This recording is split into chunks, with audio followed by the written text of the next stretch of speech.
Hi mga sisi! Magluluto ako ng adobo pero yung lulutuin kong adobo ay luto sa China. Ganito kasi sila magluto ng adobo dito sa China. Ipapakita ko sa inyo mga sisi. Dito, pinakuluan ko muna yung karne ng baboy at bituka ng baboy sa tubig ng ilang minuto. At dito ko siya lulutuin mga sisi sa pressure cooker para mabilis siyang lumambot.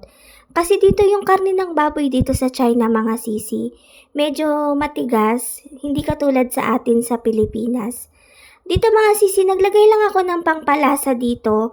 Naglagay ako dito ng cinnamon stick, star anise, dahon ng laurel, toyo, at maglalagay din ako dito ng vetchin, asukal, at paminta. At naglagay din ako dito mga sisi ng konting oyster sauce kasi wala ako nung black soy sauce kaya ito na lang yung pinalit ko. So naglagay din ako dito mga sisi ng konting tubig.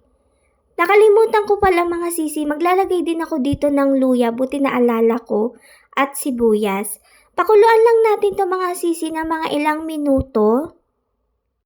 At ito na mga sisi, sa pag-aantay natin, luto na ang ating Chinese adobo.